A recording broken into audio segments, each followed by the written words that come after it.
systems, processes, institutions.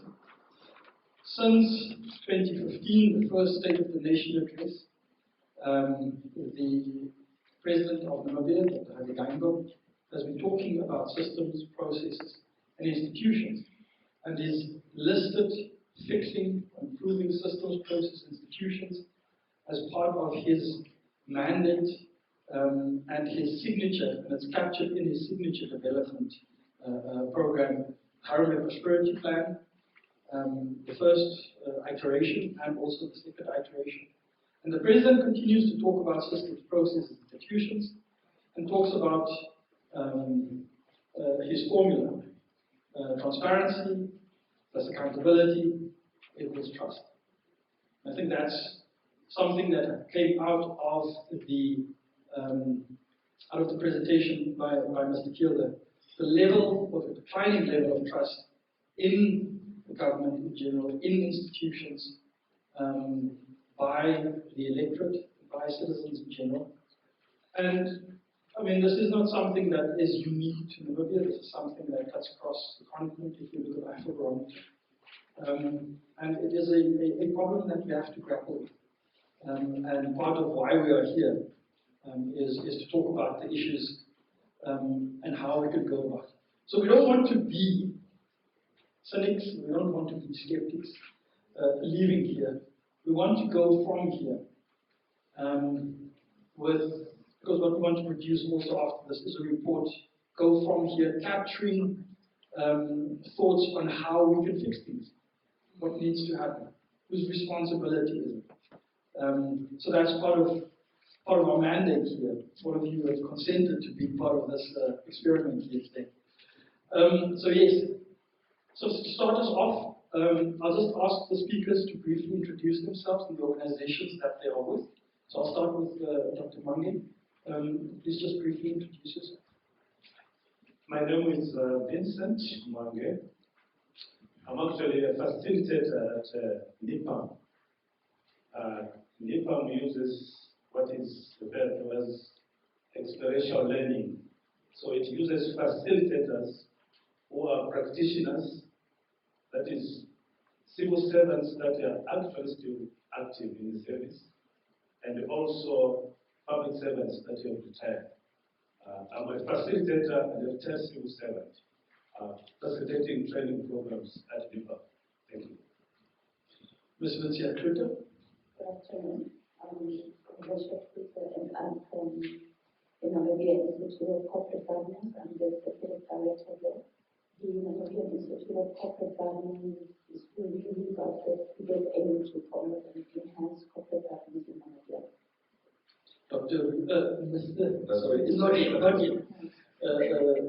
Mr. Rui Tiende. Rui Tiende, lecturer in political science at the University of Namibia, as well as a research associate with the Center for Chinese Studies at Stellenbosch University. I didn't know about that last part. Chinese studies. I think that's the element that we have to keep an eye on. Yes, to start us off, I'd like to ask all three of you to just articulate what you think is the role of institutions, especially state institutions, in strengthening democracy, what role they play. And also to give us just an overview of your impressions of the state of our institutions, our public institutions specifically, at this point in time. So I'll start with Ms. Kluter. Please go ahead. Okay. So I actually want to talk about two things. Institutional governance. I think, as I was sitting there thinking, these people are literally, they know that we're going to speak about this, preempting our discussions and so on. So institutional governance is really about the kind of institutional arrangements that should be in place to ensure the success of governance. So the institutions that we're talking about, or the arrangements that we're talking about, are varied. It goes from your stock exchange, your banking institutions, your civic society, your government institutions, departments, and all those things. So very many departments or organizations that should be in place, institutions that should be in parties that should give success to governance. But then we also touch on the question of democracy, how to strengthen democracy.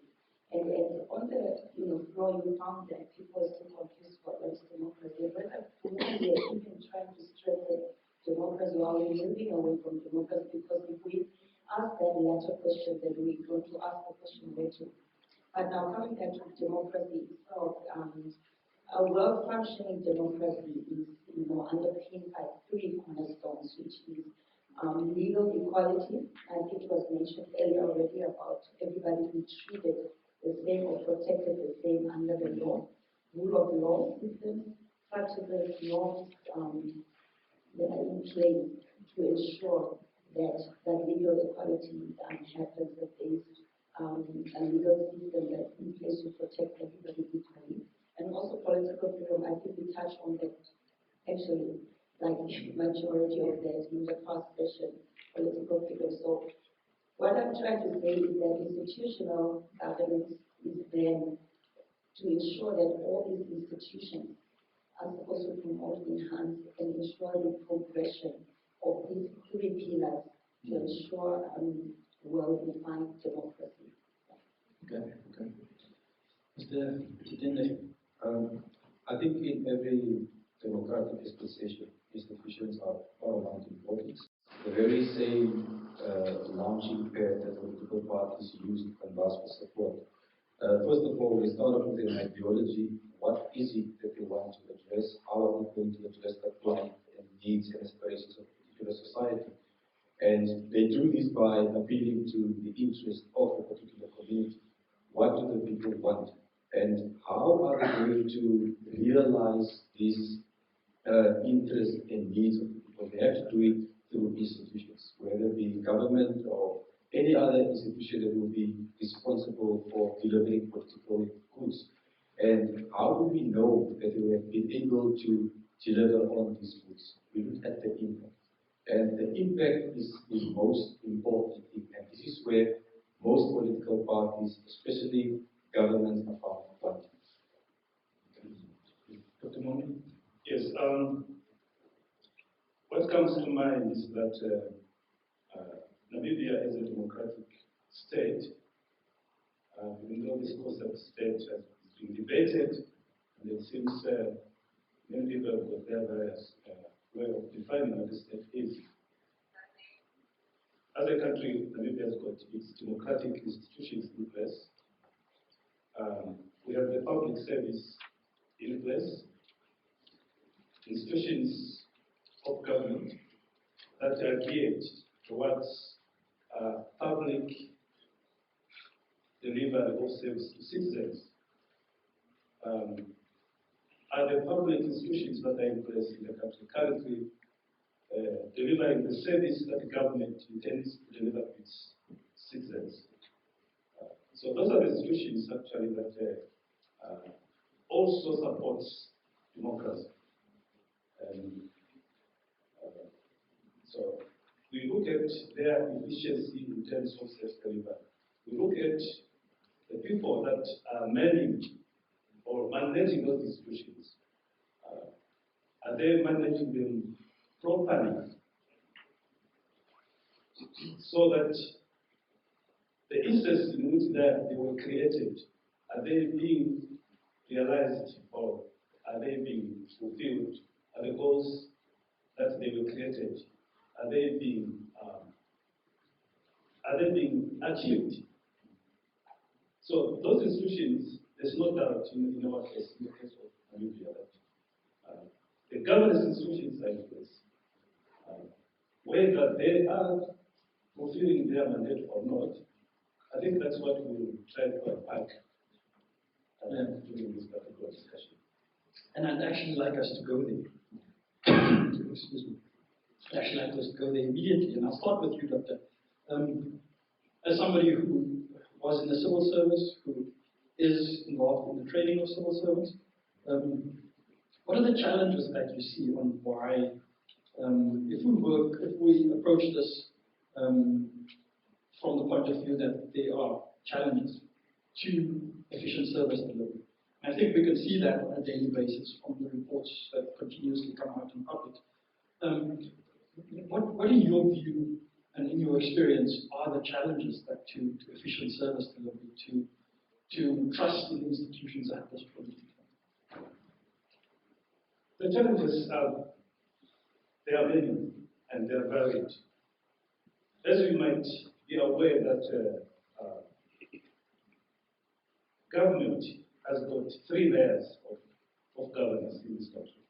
So we look at the central government, the regional government, and the local government.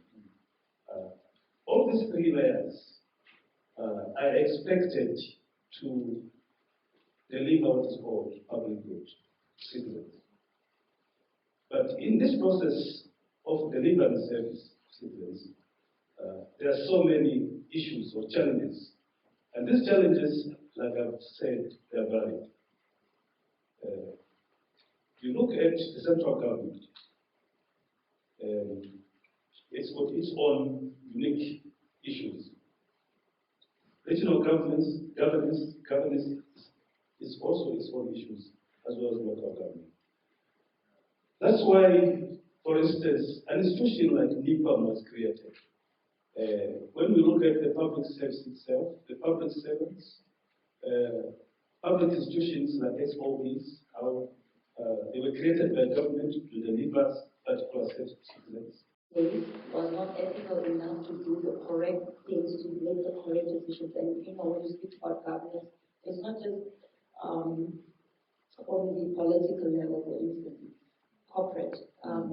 The decisions that are made, day-to-day decisions, the decisions on a strategic level where the board comes into place, and also shareholder comes in place, and these decisions are made by people and not just by systems and processes that we have put in place. So my experience is that the culture is just not that we have resources and that we have systems and processes in place and institutions that are gloriously established. Is that there is an issue of ethics and integrity that that sort of prevents us from implementing these institutions and processes and systems correctly the way it should be done. So that's basically the experience of ethical misplacement, I would say. Yeah. I think there's a big discussion to be had about ethics and integrity in all our corporate settings, not just in the public sector, but also in the private sector. Yeah, sorry, Jens, just to add there, you said between SOEs and we actually call them public entities now, and the private, private business. There's really no difference in governance between the two.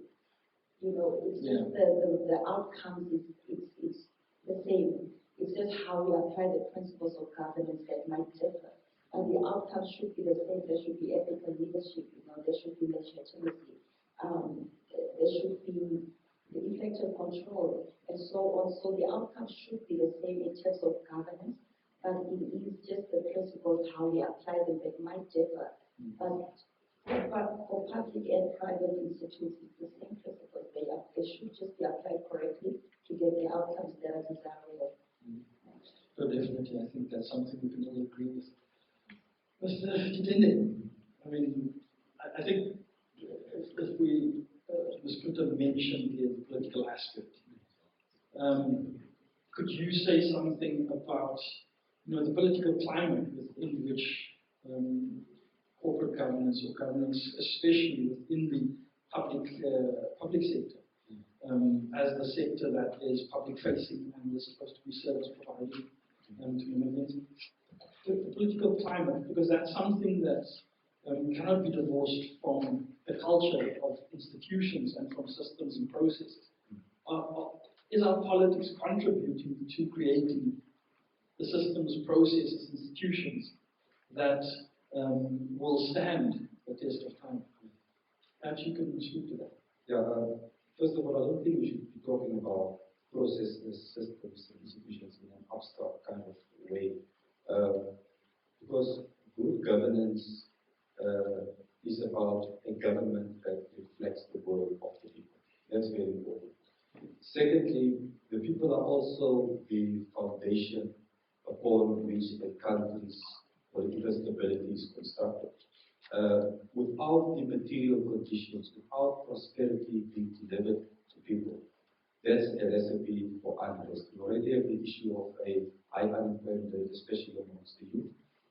And institutions like the second organ of the state, Parliament, the National Assembly in particular, I'm actually very disappointed in the way they've responded to public concerns, whether it's primarily healthcare, the delivery of houses, but when it comes to their own needs, they are very quick.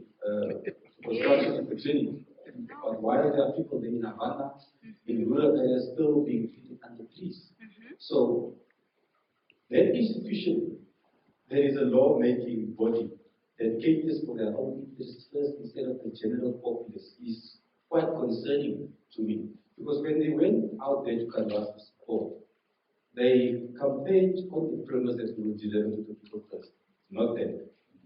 They are the servants, the people will come first.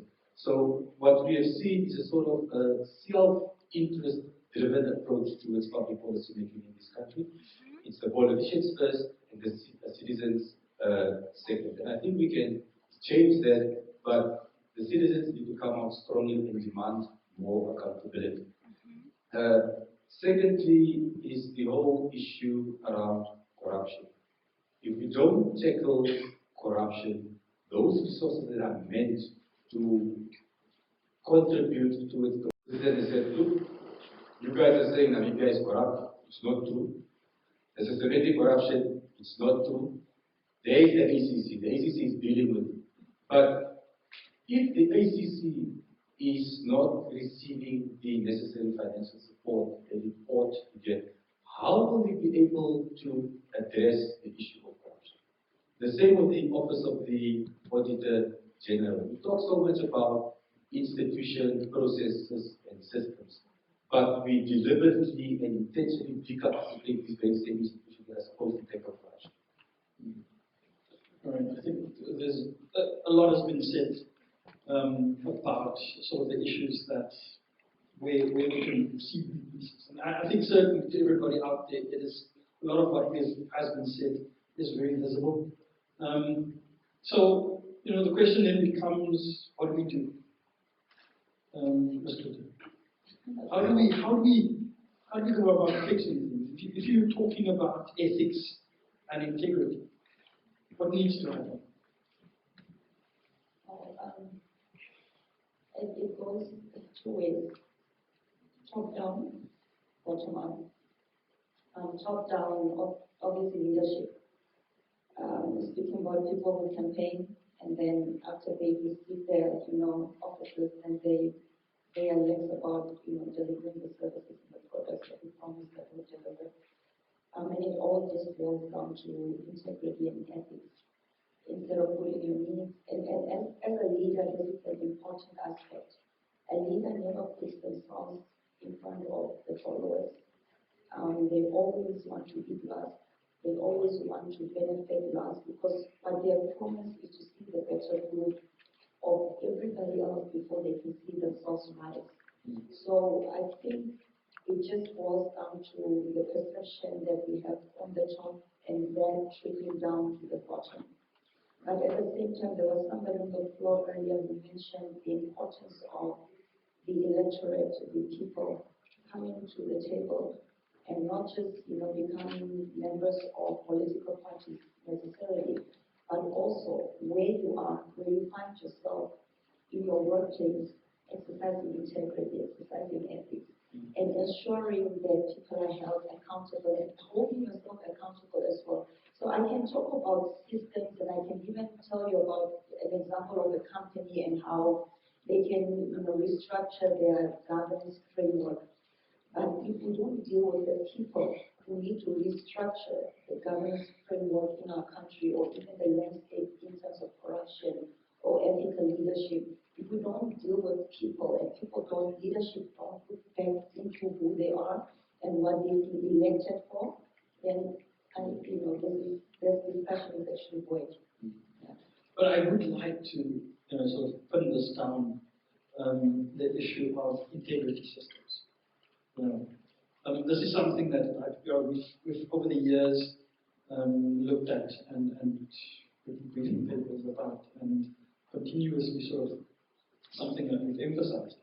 The absence or the lack of functioning integrity systems within governance structures, declaration systems, proactive declaration systems within, for instance, the public sector, within democratic institutions. I mean, as part of the democracy report, we looked at the declaration, assets declaration regime at Parliament, which is totally dysfunctional. And you know, it speaks to issues of personal integrity, but also organizational and institutional integrity. The question becomes, are our publics aware of that in a democratic society? You know, if we talk about transparency and plus accountability equals trust, but the systems and the mechanisms that would make this happen are not in place to ensure integrity, to ensure ethical conduct, then you know, these things fall flat. It becomes just rhetoric. So what do we do in terms of tangible integrity systems, introduction in our governance structures at state level and across the board? We need to change the culture to one that is more integrity. Systems, institutions, and processes in place. Then we need policies and procedure to help us to implement these systems, procedures, you know, policies, procedures, and systems. And what I'm saying is that you've also answered the third leg of that question is what can we do in terms of integrity? Integrity is not what comes just from those systems and processes and institutions. And it also doesn't just come from policies and procedures that we're going to, you know, write in papers and ensure that, you know, it's a policy that deals with asset declaration, conflicts of interest, and so forth. We can have all those in place. It always still just comes back to people. We can have all the systems and all those things. And it always just comes back to people, leadership, and then back to middle management. From top management to middle management and then to the ordinary worker. If the board understands, and now I'm speaking corporate governance, but if the board or the governing bodies understand what those systems and processes are and how the policies and procedures help them enhance or implement these processes and systems, but the middle management or the management does not understand that, then you know we've missed the point. So this needs to trickle down to management, and it then needs to trickle down to the person who sweeps the floor. Because if they don't understand, and they don't have integrity, they don't have an ethical nature, then it's in vain that we're trying to have policies and procedures in place. So there should always be an interlink between everything. You can have a beautiful system laid out in a country or in an organization where people are not coming to the table. And you could also have people who have ethics and integrity, but they don't have a system that, you know, that helps govern the institute. And the one without the other will always fail. And this is where that interlink between ethical leadership and governance come to play. Because now with governance, you have all those systems and the physical aspects in place. But with ethical leadership, you now have people in place that are going to make sure that these two things speak to each other and ensure that, you know, we have optimal, you know, efficiencies and effectiveness in all the organizations that we govern. Okay. Dr. Mami, yes, okay. I just wanted to touch on, because I hear you keep on emphasizing on integrity. In the public service, these systems we are talking about, these processes, these procedures, they've been put there by people.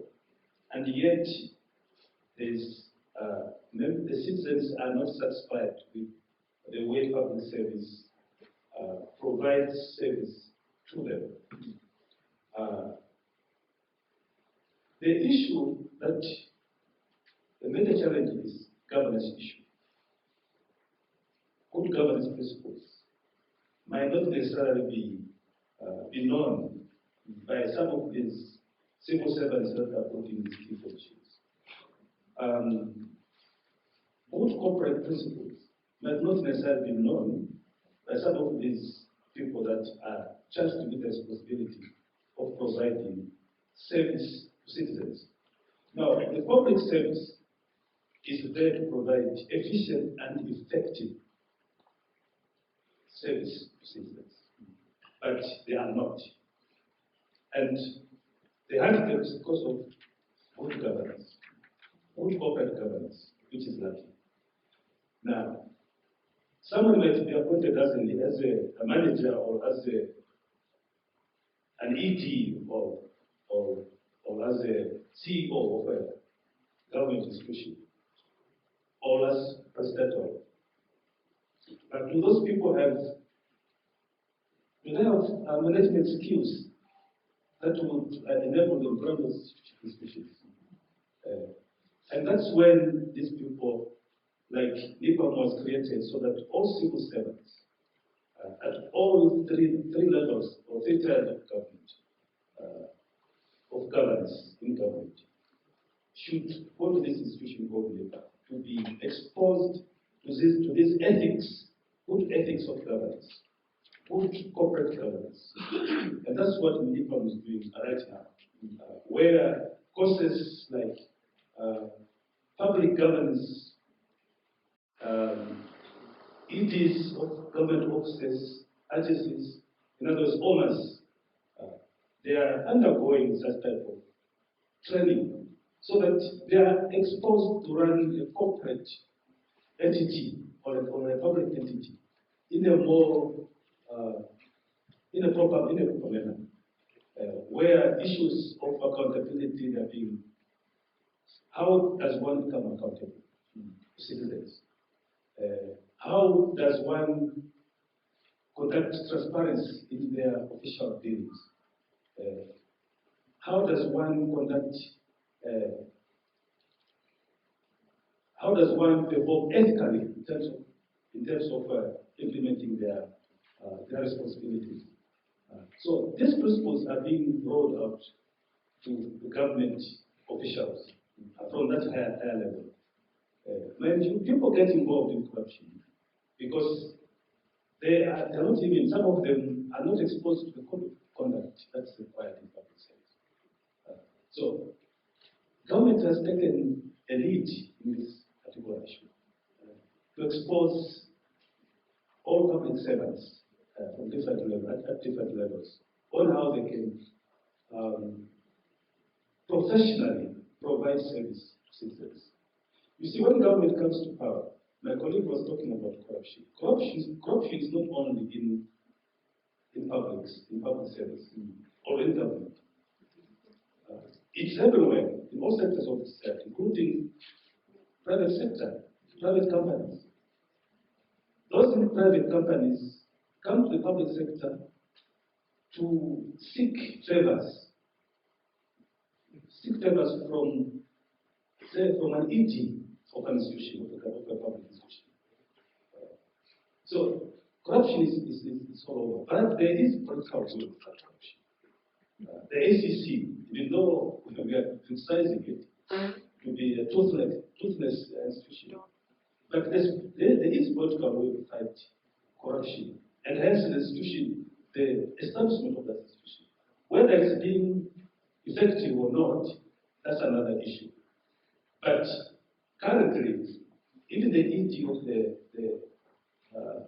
of ACC is undergoing training at NIPAM to expose to them what type of skills or knowledge they need for them to be able to undertake or to perform their responsibility and to be accountable to citizens at the end of the day. So those are the issues that government has moved forward to train, to expose our people, equip them with the knowledge or competencies that are needed to effectively run these institutions.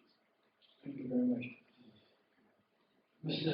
Kitende, what do you have to say to those comments? Yeah, no, you see, it's very not troublesome, but bit problematic to talk about integrity, especially when it comes to politicians. First of all, the whole discipline about politics or on politics. Politics is the art of deception. Politics is about manipulation, it's about lies, it's about conjuring. It's about conjuring images of an ideal society. But that ideal society is never realized once the politicians come into power. So there's always a disconnect between what they promise society and what they actually deliver. That's why you will hear politicians say, no, I didn't lie to you in terms of service delivery. I just revised the parameters of my promise. So the reason why this happens in a society like ours, for example, is that we don't have the institutional arrangements to hold them directly accountable. And they're also protected by the other political elites.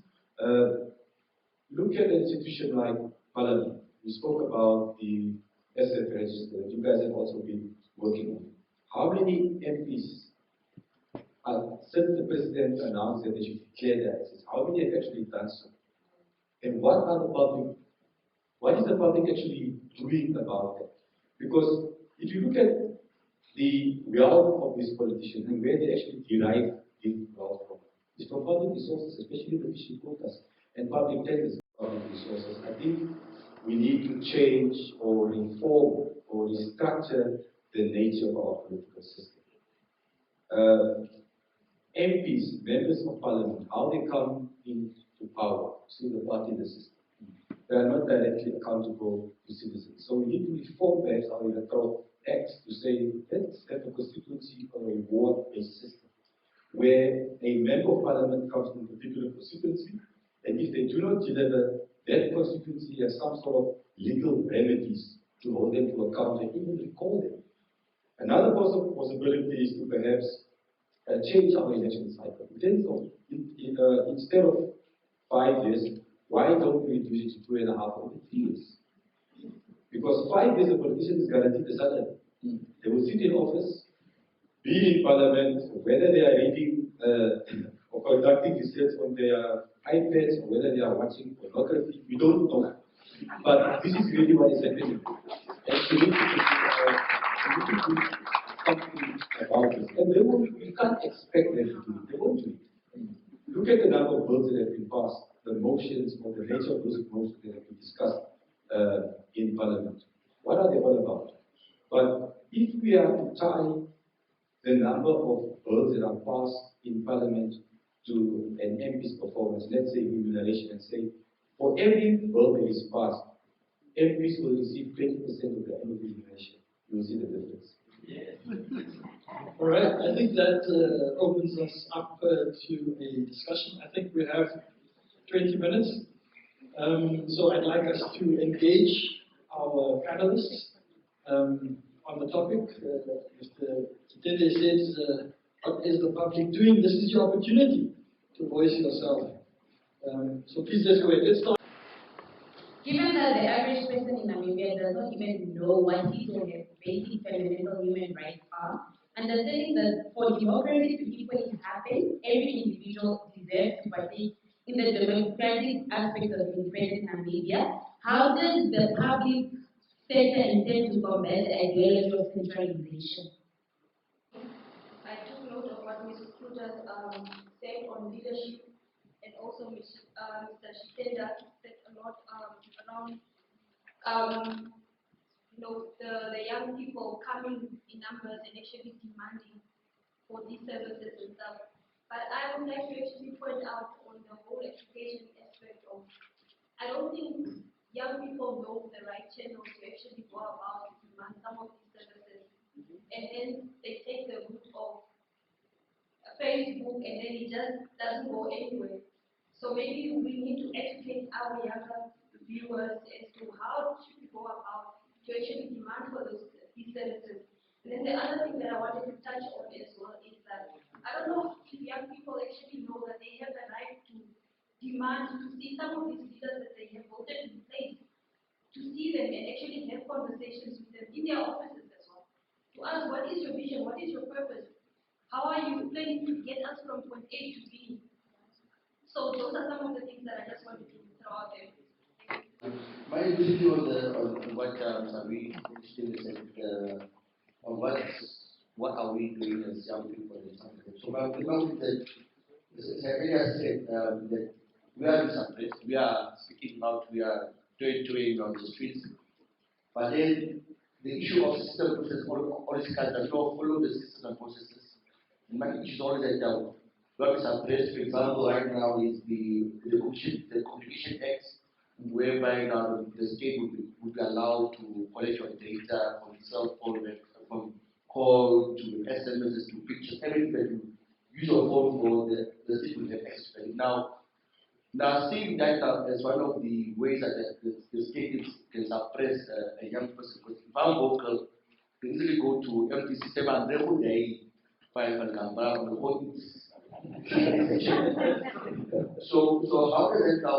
There's also good governance can also play out, because remember the state also has a role in terms of protecting me and also ensuring that my voice is heard. Now in this regard, is that not breaking their role of the process and systems and also issues of good governance?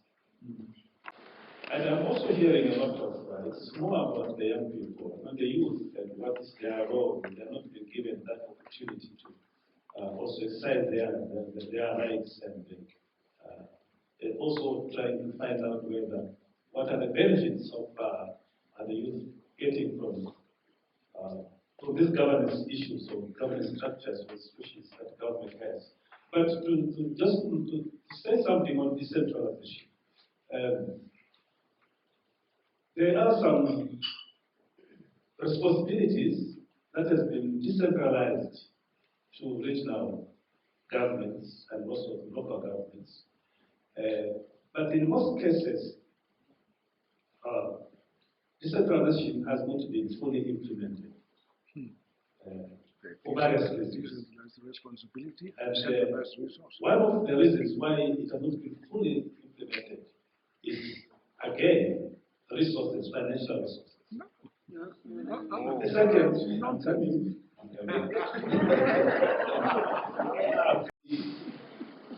Staff, the competence of staff at regional and also local government is an issue. So this leads to the governance issue, governance deficit in public service. That's why most of the government functions and responsibilities that are decentralized are not being fully implemented. You might say, yes, there is no. What is actually happening is that in central government, when they issue their money to the regional government, it's either the money is delayed to reach its intended target. Alternatively, the money might be given in piecemeals. That is, if you have asked, say, 100 million, you might be given only 20 billion. So there are some delays in the ways money is being allocated or being released to regions to go and meet or for the staff in the regions to be able to utilize this money according to the projects that they budgeted in the regions. And hence my response to say issue of resources, financial resources, is where it comes in. I've also said, I hope that the issue of competence is very, very clear. We don't have competent staff to be able to implement some of these projects that are supposed to be implemented in the regions. And again, public servants are undergoing training in this regard, so that they are able to implement, so that they are able to monitor progress of implementation, so that they are able also to assess or evaluate implementation of the capital projects that are supposed to be implemented in the regions. On the issue of democracy, what is government doing to make sure that people are aware of their rights? You see, sometimes we are always saying government, government. Who is government? And government cannot work alone. It works in tandem with NGOs, with the community-based organizations. That's why we have institutions like. Make your own job. Okay, then make your own government. No, let's not speak from the floor. That's responsibility. So the government is doing its part, but it cannot do everything because it is also constrained with so many other issues. But it is. Oh, by the way, remember I said earlier on to say I'm not a government spokesperson. I said that.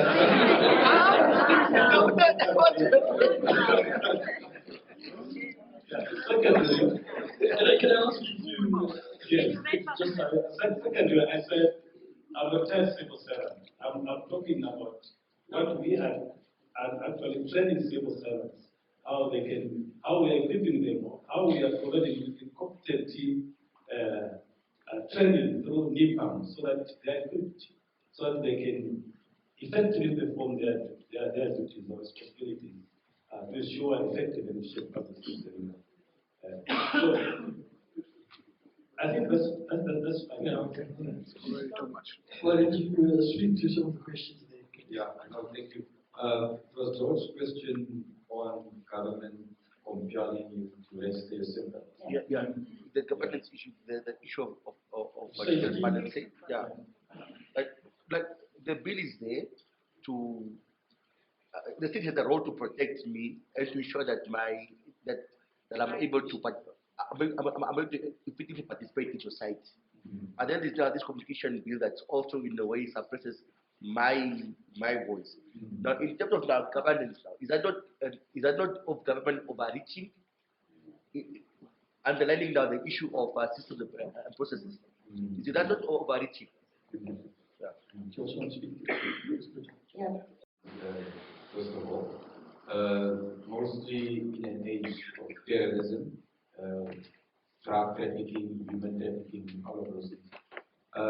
Crimes and financial crimes that are being committed, because it's very easy. You can simply go to NTC, buy a SIM card, insert it to your phone, and start committing certain crimes, especially financial crimes, and then you throw away the SIM card.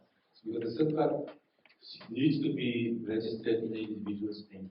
In the event that government uses that information for political purposes or whatever, or maybe to suppress political opponents, that's where I'm against it. But in most democratic setups, even in South Africa, they have what they call RICA. I'm not so sure. They're exactly the same law. You need a warrant to get the records of George from NTC. You need compelling reasons as to why you need public or telecommunications records of George. They won't just reveal you information like they did in the public domain or use it for their own purposes.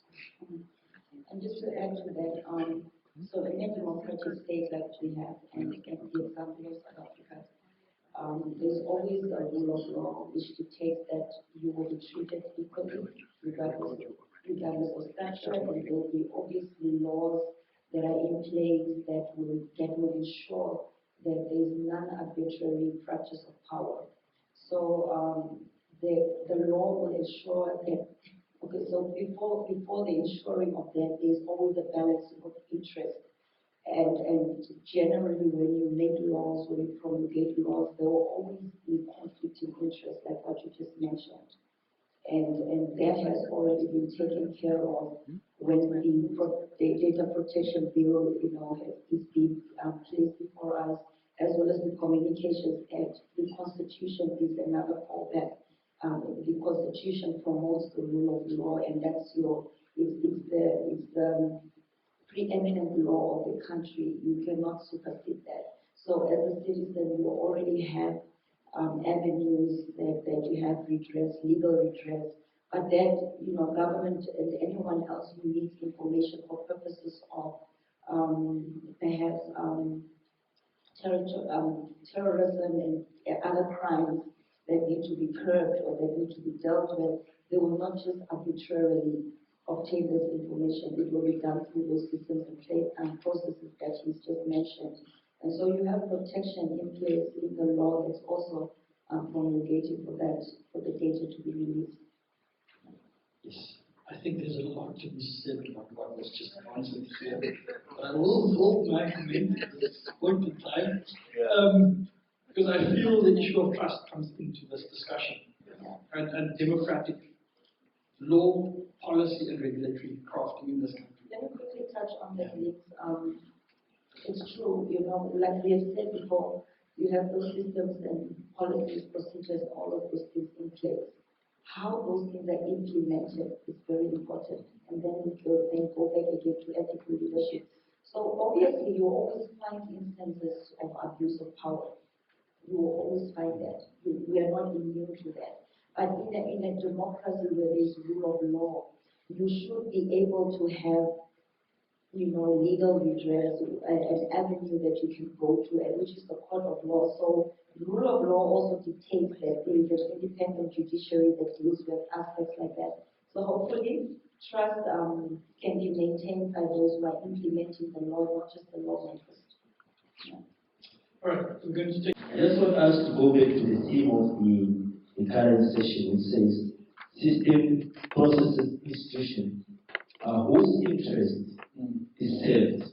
I think maybe panelists can just answer that question, that currently are the processes, institutions, and the system serving the interest of the citizen, or perhaps those in power? It's just a general question. Thank you.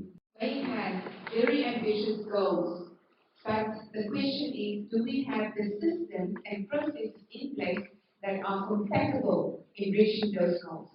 Leading to that question is the question if we have the right mindset to manage and effectively govern the institutions and processes that we have. Now, I cannot miss this opportunity because there are so many brilliant young minds here. If we want to effect change, because we know the writing is on the wall, we should stop talking and we should start doing. So change must take place. If we want to effect change, are we aware of what needs to change and at which stage does it need to change? Is it at the stage of the primary school where we will introduce a formal curriculum on ethics and integrity and fighting corruption? Is it at the stage of reaching 70 years of age where no one and nothing will be able to change you? Is there a desire to change? How do we instill and create that desire? Do we know what we need to be able to effect the change? Do we have the ability to change? And how do we reinforce this mindset? It's all good and well to talk about ethics and integrity. The reality on the ground is that we say integrity is doing the right thing, walking the straight and narrow, even when no one is watching you, or when nothing is compelling you to do so.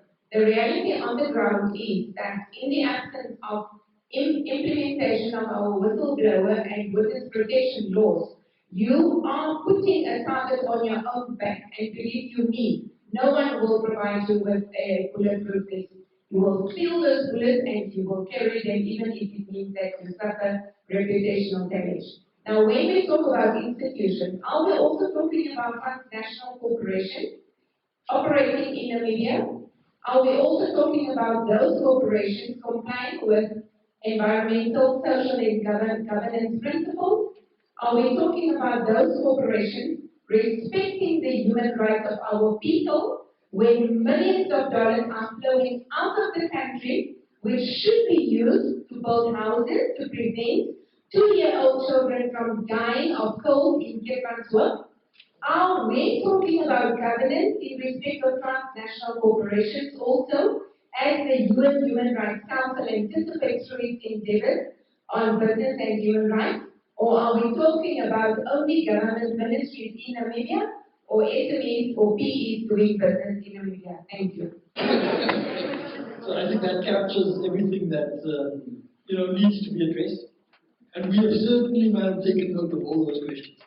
But I would like all of you to address the question that will start asked straight out to the panel about whose interest serves. Whose interests do they serve, these processes, systems, and institutions? Do we go back 30 years? Or do we talk about the contemporary Namibia where we have a litany of problems currently engulfing our society? Where do we start? We need to take note of the following facts. One, according to the World Bank, we currently have 1.6 million people living in poverty. That's a fact. Two, we also have more than 500,000 Namibians that don't have access to decent housing. Thirdly, we have more than 900,000 Namibians that are living in shacks. She spoke about housing, and the people that are dying in the cold. Whose interest are these institutions actually serving? Is enough being done to address their concerns and their plight as they are living with us in this Namibian house? What is happening? A house has two parts. There's the internal part and there's the external part. Where do the rest of us stay? Is it inside or outside? And what is the political will from our politics? Not only the government, but also from the opposition. What are they actually doing practically to ensure that there was a gentleman that died last year in Kavango because the nurses didn't attend to him. But at the very same time, we have parliamentarians building a clinic for themselves. Whose interests are they serving? So we can go a step further and debate this, but democracy at the end of the day is about narrowing those social inequalities and addressing the welfare of people. We cannot talk about democracy in abstract terms. There are faces behind poverty. There are faces behind unemployment. What is it that we are doing? Fair enough. We cannot say the government is not doing anything, but clearly they are not doing enough. I think I've had the question to ask whose interest should it serve? Because currently, if we're answering the question, it probably doesn't serve much of an interest from what I can hear and what we know to be the reality on the ground. So, whose interest should it serve? It should serve everyone's interest, from the lawmaker to the ones who implement those structures to the ones who need to benefit from those structures. So I think it's really across the board, and it should serve everybody. Dr. Momi. That question can be answered by citizens themselves. I hope you understand what I'm saying. Now, institutions and those systems, the laws, the policies that are there, they are supposed to be enablers in terms of service provision to citizens. That's why they are there. Rather, maybe the question should be, are they being efficiently and effectively utilized? Or rather, are they being effective or efficient in terms of addressing or in terms of driving the process of achieving the goals or the purpose in which they were created? Probably that could be the question. But if you, in my personal view, I would say the services are not, the services being provided by those institutions are not efficiently and effectively delivered to citizens. Thank you. Thank you very much. I think we'll treat those as the final statements of our panelists. Please, if you have questions that we haven't addressed, please email them to us. If you don't know what the email address is, please speak to my associate, Deshi, and get the email. Please email us your questions, because these questions also guide the work we do. Because they come from you as our stakeholders and the people who engage with the briefing papers and the research that we produce. And we would like to continue getting inputs like these. So all the questions that have been asked, we have recorded them. All the questions that haven't been asked, please do still forward them to us. We would like to engage with them.